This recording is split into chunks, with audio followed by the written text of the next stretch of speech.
रिया, एक महत्वाकांक्षी पत्रकार, हमेशा अनसुलझी रहस्यों की खोज में रहती थी।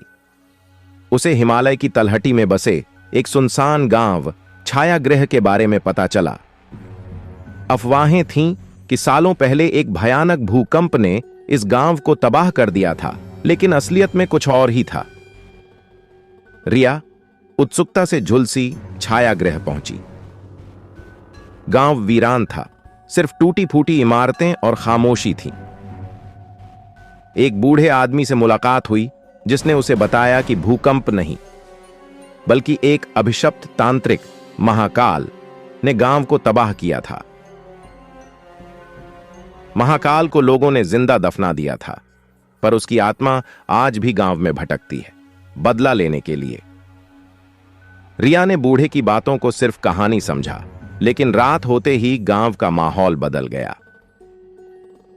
हवा में अजीब सी सिहरन दौड़ने लगी और अंधेरे कोनों से अजीब सी आवाजें आने लगीं। अचानक एक भयानक चीख सुनाई दी। रिया दौड़कर वहां पहुंची तो देखा एक आदमी जमीन पर मृत पड़ा था। उसकी आंखें डर से फैली हुई थीं। पुलिस को बुलाया गया, लेकिन उनके आने से पहले ही एक और मौत हो गई। इस बार मरने वाला गांव का मुखिया था। दोनों की मौत का कारण वही था, डर से फैली आंखें।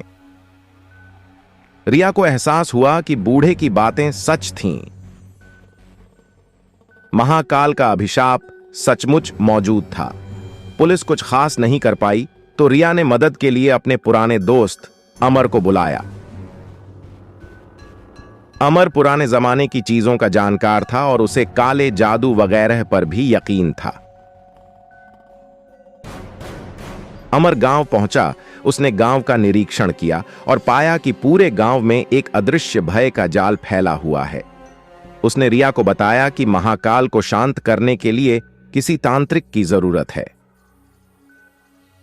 रिया और अमर ने मिलकर एक तांत्रिक को ढूंढ निकाला।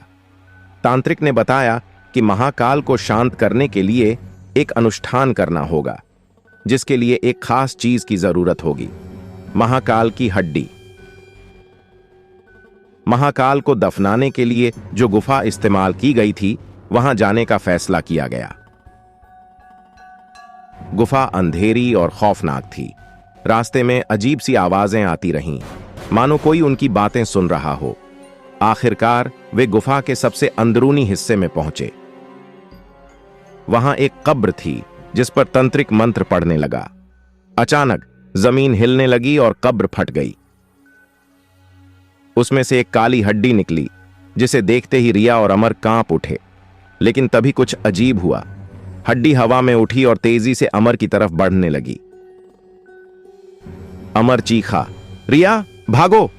रिया भागने लगी, लेकिन गुफा का रास्ता भूल चुकी थी। पीछे से अजीब सी चीखें आ रही थीं। रिया अंधेरे में ठोकरें खाती हुई भाग रही थीं, सांसें फूल रही थीं, आंखों से आंसू बह रहे थे। उसे समझ नहीं आ रहा था कि किस तरफ भागना है। हर तरफ से सिर्फ अजीब सी आवाजें और अंधकार ही उसे घेर रहा था। अचानक उसे एक मशाल की रोशनी दिखाई दी। उम्मीद की एक किरण जगी। वो उस रोशनी की तरफ दौड़ी। रोशनी के पास पहुंचकर देखा, अमर वहां खड़ा था। उसका चेहरा सफेद पड़ा हुआ था, आंखें डरी हुई थीं। अमर! रिया उसके पास पहुंचकर बोली, वो हड्डी! अमर ने जल्दी से उसका मुंह बंद कर दिया। चुप रहो, वो पीछे आ रहा है। उन्होंने पीछे देखा तो दूर अंधेरे में दो लाल आंखें चमक रही थीं। वो आंखें तेजी से उनकी तरफ बढ़ रही थीं। हमें यहां से निकलना है, अमर ने फुसफुसाते हुए कहा और रिया का हाथ पकड़कर एक संकरे रास्ते की तरफ भागने लगा। वो भागते रहे। वो लाल आंखें लगातार उनका पीछा कर रही थीं। रिया को लगा कि उसकी अब बस नहीं चलेगी। वो थक चुकी थी। डर से उसकी टांगें कांप रही थीं। अचानक वो एक चौराहे पर पहुंचे। एक रास्ता ऊपर की तरफ जाता था, दूसरा नीचे। अमर ने ऊपर वाले रास्ते की तरफ इशारा किया और बोला, चलो। वो दोनों ऊपर की तरफ भागने लगे। रास्ता बहुत ही संकरा और खतरनाक था। एक तरफ दीवार थी, दूसरी तरफ गहरी खाई। रिया को चक्कर आने लगा। तभी उनके पीछे से एक भयानक आवाज आई। वो आवाज इतनी खौफनाक थी कि रिया के रोंगटे खड़े हो गए। वो लड़खड़ा कर गिरी।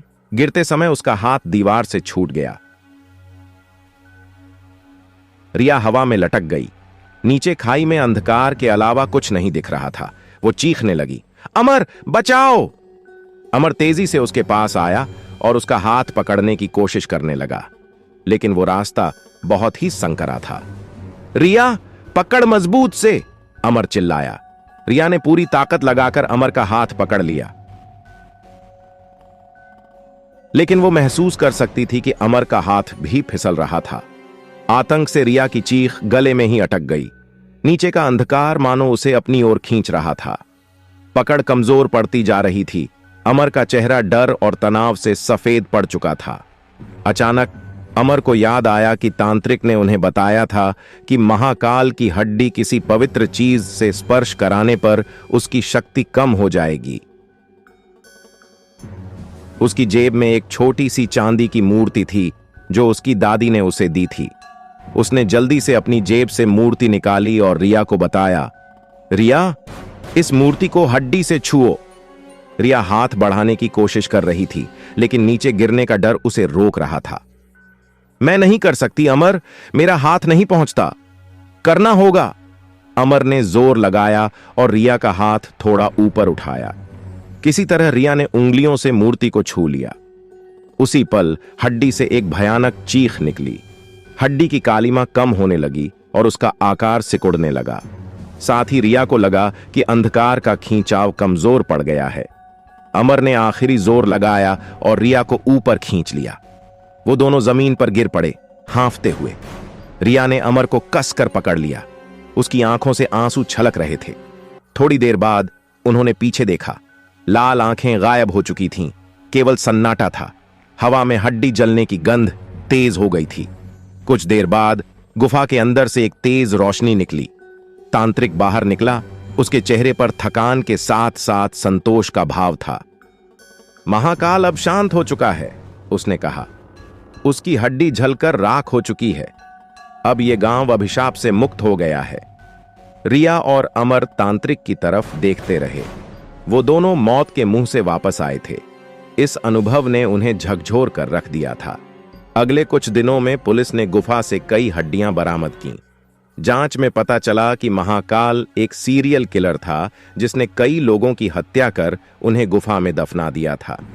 छायागृह गांव के लोगों को भी धीरे धीरे अपने पुराने जीवन की याद आने लगी। वो लोग अपने घरों को फिर से बनाने लगे। रिया और अमर ने भी गांव के पुनर्निर्माण में उनकी मदद की। कुछ समय बाद रिया और अमर को पता चला कि तांत्रिक की मृत्यु हो गई है। मृत्यु का कारण अज्ञात था, लेकिन रिया और अमर को शक था कि कहीं न कहीं महाकाल का अभिशाप उसका पीछा न कर रहा हो। कुछ साल बीत गए। रिया और अमर अब एक प्रसिद्ध पत्रकार और शोधकर्ता की टीम बनाकर अलौकिक घटनाओं की खोज करते थे। एक रात उन्हें हिमालय के एक अलग इलाके से एक भयानक चीख सुनाई दी। वो दोनों उस जगह पर पहुंचे तो देखा वहां एक गांव का हाल छायागृह जैसा ही था। रिया को अचानक एक ठंडी सिहरन महसूस हुई। उसने अमर की तरफ देखा और फुसफुसाकर पूछा, अमर, तुम भी ये महसूस कर रहे हो? अमर ने सिर हिलाया। हां रिया, लगता है महाकाल का अभिशाप अभी खत्म नहीं हुआ है। रिया और अमर की रीढ़ें सिहर उठीं। छायागृह का खौफनाक अनुभव उनकी आंखों के सामने फिर से नाच उठा। वो जानते थे कि इस बार उन्हें और ज्यादा सावधानी से काम लेना होगा। इस नए गांव का नाम था नीलगिरी। स्थानीय लोगों से बात करने पर पता चला कि कुछ हफ्तों पहले अचानक से गांव में अजीब घटनाएं होने लगी थीं। मवेशी बेवजह मर रहे थे। रात में अजीब सी आवाजें आती थीं और कुछ लोगों को बेहोशी की हालत में पाया गया था। एक बूढ़े व्यक्ति ने उन्हें बताया कि किंवदंती के अनुसार नीलगिरी में कभी एक शक्तिशाली तांत्रिक रहता था जो काले जादू में माहिर था। लोगों को उससे डर लगता था और उसे छाया कहते थे। एक दिन ग्रामीणों ने मिलकर उसे पकड़ लिया और जंगल में स्थित एक सुनसान कुएं में फेंक दिया। बूढ़े की बात सुनकर रिया को एक ख्याल आया। क्या यह संभव है कि छाया ही महाकाल हो? अमर ने सोच विचार कर कहा, यह हो सकता है। शायद छाया की आत्मा अब भी कुएं में कैद है और उसी का प्रकोप नीलगिरी पर हो रहा है। अगर यह सच था तो उन्हें छाया की आत्मा को शांत करना होगा, लेकिन सवाल यह था कि वो ऐसा कैसे करेंगे। कुछ देर सोचने के बाद अमर को तांत्रिक की बात याद आई। उसने बताया था कि कभी कभी आत्मा को मुक्ति दिलाने के लिए किसी मृत व्यक्ति की वस्तु की जरूरत पड़ती है। उन्होंने नीलगिरी के लोगों से बात की और पता चला कि गांव के मुखिया का कुछ दिनों पहले ही निधन हुआ है। मुखिया की पत्नी ने उन्हें बताया कि उन्होंने अपने पति की चिता से एक रुद्राक्ष की माला निकाली थी, जिसे वो हमेशा संभाल कर रखती थीं। रिया और अमर को लगा कि शायद ये ही वो चीज है जिसकी उन्हें तलाश थी। मुखिया की पत्नी से अनुमति लेकर वो रुद्राक्ष की माला लेकर जंगल की तरफ चल पड़े। जंगल घना था और सूरज की रोशनी वहां मुश्किल से ही पहुंच पाती थी। हवा में एक अजीब सी गंध थी जो उन्हें घबराहट दे रही थी। आखिरकार उन्हें वो सुनसान कुआं मिल गया। कुआं काफी गहरा था और उसमें से एक भयानक बदबू आ रही थी। अमर ने रस्सी के सहारे कुएं में झांकने की कोशिश की, लेकिन अंधेरे के अलावा कुछ नहीं दिखा। उन्हें यह समझ नहीं आ रहा था कि अब क्या करना चाहिए। तभी अचानक हवा में एक ठंडी लहर दौड़ी और कुएं से एक भयानक चीख सुनाई दी। चीख इतनी भयानक थी कि रोंगटे खड़े हो गए। रिया ने अमर का हाथ पकड़ लिया। अमर, ये क्या है? मुझे नहीं पता, अमर ने कांपते हुए स्वर में कहा, लेकिन हमें कुछ करना होगा। उन्होंने फैसला किया कि वो रात का इंतजार करेंगे। रात में जंगल और भी ज्यादा भयानक हो गया। पेड़ों की हिलती हुई शाखाएं मानो उन्हें डरा रही थीं। अचानक कुएं से फिर से एक भयानक चीख सुनाई दी। इस बार चीख के साथ ही कुएं से एक हल्की नीली रोशनी निकली। रिया और अमर घबराहट से एक दूसरे के करीब खड़े हो गए। नीली रोशनी धीरे धीरे कुएं से ऊपर उठी और एक भयानक आकृति का रूप लेने लगी। आकृति धुंधली थी, मानो किसी बुरे सपने से निकली हो। उसकी आंखों से लाल आग निकल रही थी और उसका मुंह बुरी तरह फैला हुआ था, जिसमें से दांत बाहर निकले हुए दिख रहे थे। छाया! रिया फुसफुसाई। उसका गला सूख चुका था। छाया ने एक जोर से दहाड़ा। उसकी आवाज से जंगल कांप उठा। फिर वो तेजी से रिया और अमर की तरफ झपटा। अमर ने तुरंत रुद्राक्ष की माला निकाली और उसे हवा में लहराते हुए बोला, छाया, रुक जा, ये तुम्हारी मुक्ति का रास्ता है। छाया एक पल के लिए रुका, मानो अमर की बातों पर विचार कर रहा हो। रिया ने हिम्मत जुटाकर कहा, तुम्हारी आत्मा को शांति चाहिए छाया, ये रुद्राक्ष तुम्हें मुक्ति दिला सकता है। छाया ने फिर से दहाड़ा, लेकिन इस बार उसकी आवाज में गुस्से के साथ ही एक निराशा भी झलक रही थी। धीरे धीरे छाया रुद्राक्ष की माला के करीब आया। जैसे ही उसका हाथ माला को छूने लगा, नीली रोशनी और तेज हो गई। छाया चीखने लगा। उसकी आवाज में पीड़ा साफ सुनाई दे रही थी। कुछ ही सेकंड बाद छाया की आकृति पूरी तरह से नीली रोशनी में घुल गई। रोशनी तेज होती गई और फिर अचानक से गायब हो गई। कुएं से सिर्फ सन्नाटा सुनाई दे रहा था। रिया और अमर कुछ देर तक स्तब्ध खड़े रहे। उन्हें यकीन नहीं हो रहा था कि जो कुछ हुआ वो सच था। अमर ने धीरे से कहा, शायद छाया को मुक्ति मिल गई। रिया ने सिर हिलाया। उसकी आवाज कांप रही थी। मुझे आशा है ये गांव अब शांत हो पाएगा। उन्होंने अगले कुछ दिन नीलगिरी में ही बिताए। गांव में अब पहले जैसी अजीब घटनाएं नहीं हो रही थीं। लोग राहत महसूस कर रहे थे। रिया और अमर ने गांव वालों को सारी कहानी बताई। गांव वालों ने उनकी बहुत प्रशंसा की और उन्हें अपना उद्धारक माना। अलविदा कहने का वक्त आया। रिया और अमर जानते थे कि उनकी खोज अभी खत्म नहीं हुई है। दुनिया में कहीं न कहीं अंधेरे में छिपे हुए कई और रहस्य उनका इंतजार कर रहे थे। जैसे ही वो नीलगिरी से निकलने वाले थे, रिया को अचानक जंगल से एक हल्की नीली रोशनी चमकती हुई दिखाई दी। वो रोशनी एक पल के लिए चमकी और फिर गायब हो गई। रिया अमर की तरफ देखने लगी। अमर, तुमने भी देखा? अमर ने सिर हिलाया। उसके चेहरे पर एक अजीब सा भाव था। हाँ रिया, मुझे भी दिखा। उन्हें नहीं पता था कि वो नीली रोशनी क्या थी, छाया की आत्मा थी या कुछ और, लेकिन वो ये जरूर जानते थे कि ये रहस्य उन्हें भविष्य में किसी और साहसिक यात्रा पर ले जा सकता है। सालों बीत गए। रिया और अमर अब विख्यात अलौकिक घटनाओं के शोधकर्ता बन चुके थे। उनकी किताबें और वृत्तचित्र दुनिया भर में चर्चित थे। एक दिन उन्हें नेपाल के एक सुदूर गांव से एक रहस्यमयी संदेश मिला। संदेश में सिर्फ इतना लिखा था, छाया वापस आ गया है। रिया और अमर का दिल दहल गया। उन्होंने सोचा था कि नीलगिरी में छाया को शांत कर दिया था, लेकिन संदेश कुछ और ही कहानी बयान कर रहा था। वो तुरंत नेपाल के लिए रवाना हो गए। गांव पहुंचने पर उन्हें पता चला कि वहां पिछले कुछ दिनों से अजीब घटनाएं हो रही हैं। अचानक से तेज आंधियां आती हैं, खेतों में अजीब सी आकृतियां बनती हैं और रात में लोगों को नीली आंखों वाला एक भयानक प्राणी दिखाई देता है। गांव के मुखिया ने उन्हें बताया कि किंवदंती के अनुसार नेपाल के इस इलाके में कभी एक शक्तिशाली तांत्रिक रहता था जो काले जादू में माहिर था। उसे भी छाया कहा जाता था। रिया और अमर को शक हुआ कि शायद ये नीलगिरी वाला छाया नहीं है, बल्कि ये एक अलग छाया है। लेकिन दोनों ही छायाओं की कहानियों में इतनी समानता थी कि अनदेखा करना मुश्किल था। उन्होंने गांव के लोगों से बात की और पता चला कि पहाड़ों के ऊपर एक गुफा है, जिसके बारे में माना जाता है कि वहां छाया का वास था। रिया और अमर ने फैसला किया कि वो गुफा का पता लगाएंगे। पहाड़ों का रास्ता खतरनाक था। रास्ते में उन्हें कई तरह की मुश्किलों का सामना करना पड़ा, लेकिन किसी तरह वो गुफा तक पहुंचने में कामयाब हो गए। गुफा के अंदर का नजारा खौफनाक था। दीवारों पर अजीब सी आकृतियां बनी हुई थीं और हवा में एक अजीब सी गंध थी। धीरे धीरे वो गुफा के अंदरूनी हिस्से में गए। अचानक एक शैतानी हंसी की गूंज गुफा में गूंजी। रिया और अमर चौंक गए। अंधेरे से एक भयानक आकृति निकली। वो आकृति नीली रोशनी से घिरी हुई थी और उसकी आंखें लाल आग की तरह जल रही थीं। तो तुम लोग आ गए, आकृति ने भारी स्वर में कहा। मैं छाया हूं और मैं तुम्हें मिटा दूंगा। रिया और अमर को समझ में आ गया कि यह छाया नीलगिरी से अलग है। यह शायद असली छाया था, जिसे किसी और तांत्रिक विद्या से कैद कर लिया गया था और अब वो कैद से छूट चुका था। एक भयंकर युद्ध छिड़ गया। रिया और अमर के पास कोई हथियार नहीं था, सिर्फ उनका ज्ञान और अनुभव। उन्होंने छाया को उलझाने की कोशिश की ताकि उसे किसी तरह से शांत कर सकें। लंबी लड़ाई के बाद रिया को एक चट्टान पर कुछ अजीब से निशान दिखाई दिए। वो निशान उन्हें नीलगिरी में देखे गए रुद्राक्ष की माला की याद दिलाते थे। उसने अमर को इशारा किया और वो दोनों धीरे धीरे चट्टान के पास पहुंचे।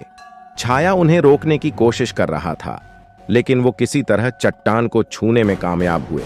जैसे ही रिया और अमर ने चट्टान को छुआ, गुफा में एक जबरदस्त कंपन हुआ। नीली रोशनी और तेज हो गई और छाया चीखने लगा। चट्टान पर लिखे निशान तांत्रिक मंत्र थे, जो शायद छाया को कैद करने के लिए इस्तेमाल किए गए थे। कंपन धीरे धीरे कम हुआ और नीली रोशनी फीकी पड़ गई। गुफा में सन्नाटा छा गया। रिया और अमर सांसें अटकाए खड़े थे। ये अनिश्चित थे कि क्या हुआ था। अचानक एक बूढ़े आदमी की आवाज गुफा में गूंजी, आखिरकार सदियों बाद मुक्ति मिली। रिया और अमर घबराकर पीछे मुड़े तो देखा एक पारदर्शी आकृति उनकी तरफ देख रही थी। आकृति धुंधली थी, लेकिन उसमें किसी बूढ़े तांत्रिक के लक्षण साफ झलक रहे थे। तुम कौन हो? रिया ने कांपते हुए स्वर में पूछा। मैं वो तांत्रिक हूं जिसने छाया को कैद किया था, आकृति ने जवाब दिया। वह एक निर्दयी शख्स था। मैंने उसे दुनिया से बचाने के लिए कैद कर लिया, लेकिन उसे मुक्ति देने का मंत्र भूल गया। सदियों से मैं यहीं फंसा हुआ था, छाया के साथ। रिया और अमर समझ गए। छाया असली में एक खतरनाक तांत्रिक था, जिसे इस तांत्रिक ने कैद कर लिया था। लेकिन दुर्भाग्य से वो छाया को मुक्त करने का मंत्र भूल गया और खुद भी फंस गया। तुमने हमें बचा लिया, आकृति ने कहा। इसके लिए शुक्रिया। कुछ ही देर में आकृति धीरे धीरे पारदर्शी होती गई और अंत में गायब हो गई। रिया और अमर कुछ देर तक स्तब्ध खड़े रहे। इस बार के अनुभव ने उन्हें पूरी तरह से हिलाकर रख दिया था। उन्होंने बाहर निकलने का फैसला किया। रास्ते में उन्हें कई अजीब से निशान दिखाई दिए, शायद छाया के कैद होने का कोई प्रमाण। गांव पहुंचने पर उन्हें भारी स्वागत मिला। उनके साहस से गांव का अभिशाप टूट चुका था। रिया और अमर ने ग्रामीणों को भविष्य में सावधान रहने की सीख दी और नेपाल से विदा ले ली। हवाई जहाज में वापसी के दौरान अचानक अमर ने रिया का ध्यान खिंचाया। खिड़की से बाहर देखने पर उन्हें दूर हिमालय की चोटियों पर एक हल्की नीली रोशनी चमकती हुई दिखाई दी। क्या तुम भी देख रही हो रिया? अमर ने पूछा। रिया ने सिर हिलाया। हां, लेकिन इस बार मुझे डर नहीं लग रहा। शायद वो नीली रोशनी छाया की मुक्ति का प्रतीक थी, या फिर किसी और छाया की कैद का संकेत। जो भी हो, रिया और अमर जानते थे कि उनकी खोज अभी खत्म नहीं हुई है। दुनिया के अंधेरे कोनों में छिपे हुए रहस्य उन्हें हमेशा अपनी तरफ खींचते रहेंगे।